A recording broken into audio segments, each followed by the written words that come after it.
সম্মানিত দর্শক শ্রোতাবৃন্দ, 43 নম্বর video clip. মানুষদেরকে হেয় প্রতিপন্ন করা যাবে না, এটা নিষিদ্ধ কাজ।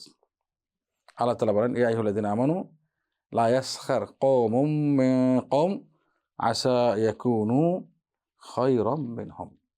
কেউ কাউকে হেয় প্রতিপন্ন করবে না, ছোট করবে দেখবে না। প্রথমে আল্লাহ বলছেন যে কোনো জাতি অন্য জাতিকে ব্যঙ্গ করবে না, তাচ্ছিল্য করবে না। হতে পারে যাদেরকে তাচ্ছিল্য করা হচ্ছে তারা উত্তম বেশি, যারা তাচ্ছিল্য করছে তাদের চেয়ে, যারা ব্যঙ্গ করছে তাদের চেয়ে। ও মহিলারাও অন্য মহিলাদেরকে কি করবে না, ব্যঙ্গ করবে না, তাচ্ছিল্য করবে না।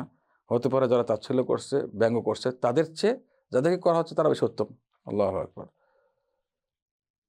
আবার আল্লাহ তাআলা এরপরে বলে, ওয়ালা তালমিজু আনফুসাকুম, তোমরা একে অপরকে পরস্পরকে দোষারোপ করো না। ওয়ালা তানাবাজু বিল আলকাব, এবং বিভিন্ন রকম পরস্পরকে কী করো না, আজে বাজে উপাধিও দিও না। আজে বাজে উপাধি দিও না, আজে বাজে উপাধি দেওয়া এটা নিষিদ্ধ। তো এগুলো নিষিদ্ধ কাজ, এখানে কখনো করা যাবে না। এই মানুষকে হেয় প্রতিপন্ন করা এটা বড় গুনাহ, কোনো সন্দেহ নেই, পাপ, হারাম। কাউকে হেয় প্রতিপন্ন করার আগে আমাকে চিন্তা করবে, আমি কি চাই আমাকে কেউ হেয় প্রতিপন্ন করুক? চাই না, তাহলে আমিও করবো না। আসসালামু আলাইকুম ওয়া রাহমাতুল্লাহি ওয়া বারাকাতুহু।